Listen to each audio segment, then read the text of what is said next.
Hey there, everyone. In this video, we are going to be working backwards from the previous video. So previously, we were given formulas, and then we came up with the first 5 terms, kind of like what we're going to do here as a warm-up. And then from there, what we're going to start doing is we're going to take a list of numbers and kind of reverse engineer what is the formula that created that. So as we go through these, it's going to go pretty quickly. So if you want to pause the video and do the problem before I reveal the answer, that's not a bad move. I want to find the first 5 terms. Numbers 1 and 2, they give us what are called explicit sequences. By plugging in an n value, or little index value, I can figure out any term in this. If I wanted the 80th term, I'd plug in 80 for n. But I only want the first 5 terms, so I'll plug in 1 for n here and here. I'll plug in 2 here and here, 3, so on and so forth. So to figure out the first term, I'll just do negative 11, plus 7 times 1. To find the second term, I would do negative 11 plus 7 times 2. Third term, negative 11 plus 7 times 3. Fourth term, fifth term, so on and so on. We would list out our values in a sequence separated by commas. Number 2, this one is going to be very similar, right? If I want the first term, I'll plug in 1 for n. The only difference here, and it's not terribly more challenging, just slightly, is I have multiple spots to plug in my index values. So to find the first term, I'll plug in 1 over 1 plus 1, so 1 over, that'd be 2, 1/2. Then the second term would be 2 over 2 plus 1, so 2 over 3, 3 over 4, so on and so on and so on. So our terms here would actually be fractions, which is okay. That's totally fine. Next up, let's take a look at some recursive patterns. Now these, I know they're recursive because they feature this a sub n minus 1. And remember, a sub n minus 1, hey, that means the previous term. Thank you for writing all over the other stuff, Mr. D. Thank you for that. Hey. All right, let me draw some arrows in there for you folks. Boom. Boom. All right, so number 3, we're starting off with 4. And then the pattern is take 3 times whatever came before it, the previous term, and then add 1. So this would be 3 times 4, that's 12, plus 1, I'm getting 13. And I'll take 13 and plug that in. 3 times 13, 39, plus 1. Then I'll take 40, 3 times 40, plus 1. 3 times 121, plus 1. As we go through and do that, we would get 4, 13, 40, 121, 364. Next up, we're going to take our first term, which is 1. We're going to plug it in here. We're going to square it, then add 3. 1 squared is 1. Add 3, I get 4.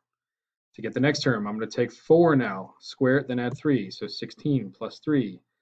19 squared, no idea. That's a calculator move right there. So we're going to take each term, square it, and then add 3 to get the following terms.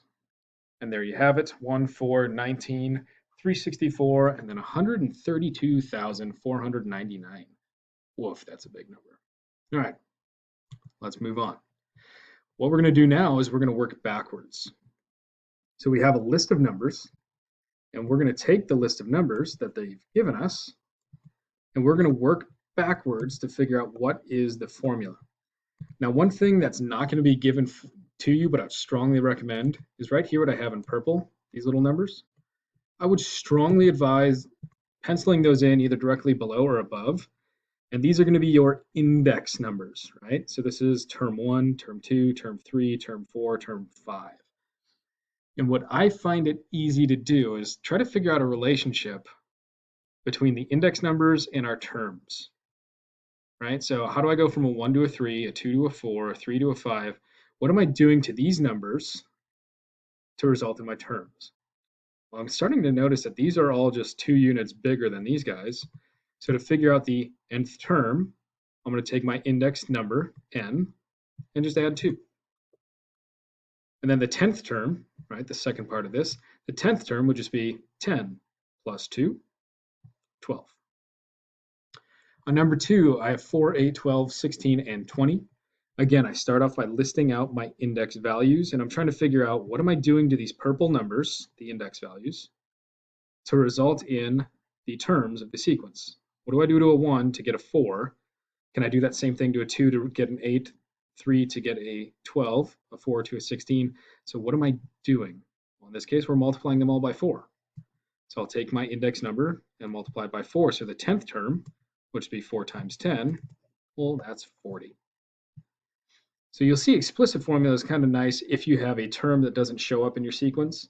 Instead of trying to list out all of the values and then count to the 10th term, I can just plug in 10 right out the gate and go from there.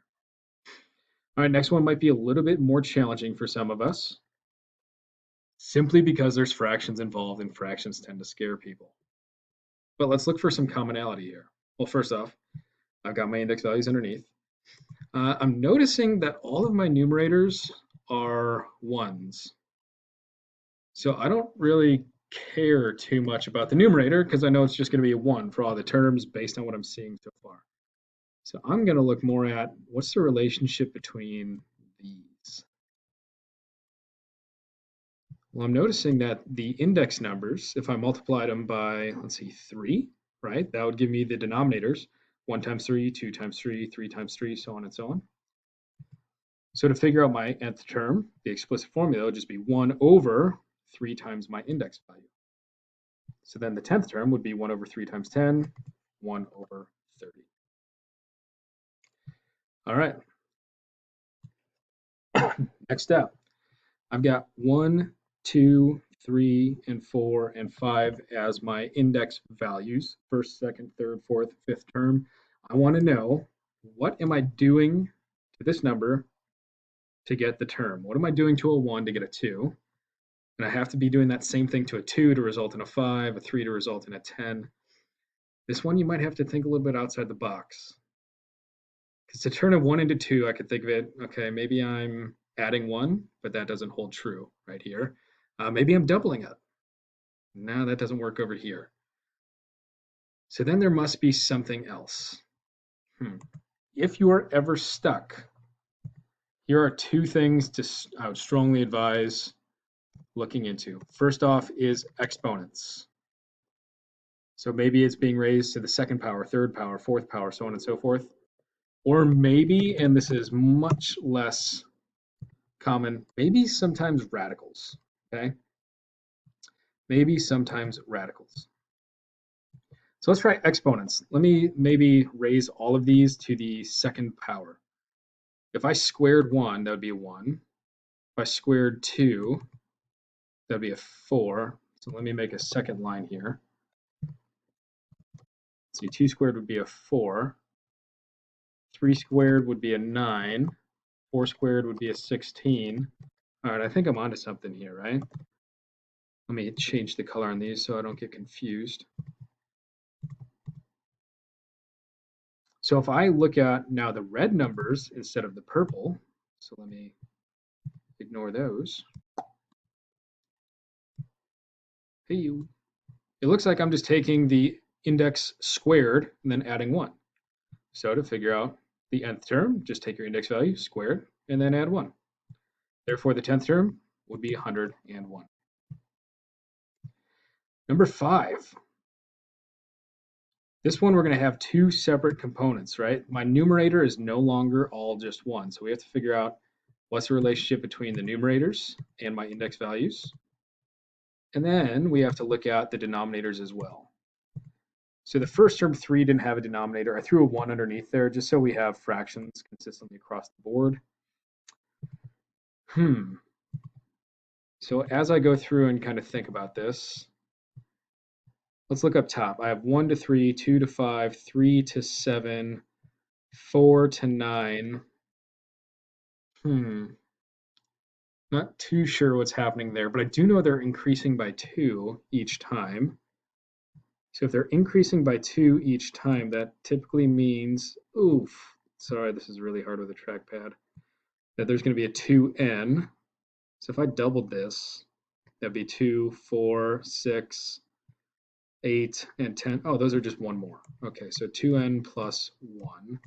And then if I looked at the bottom, totally independently from the numerators, let's see, 1 to 1, 2 to 4, 3 to, well, it looks like we're just squaring those. So my formula here would be 2n plus 1 all over n squared. So a little trick here is if you have terms consistently increasing by the same number, so like these are increasing by 2's each time, that's going to be the coefficient on your n value. So that's something you can keep in mind. To find the 10th term now, all you do is plug in 10 for your index value. So for n, 2 times 10, 20 plus 1 over 10 squared, and you go from there.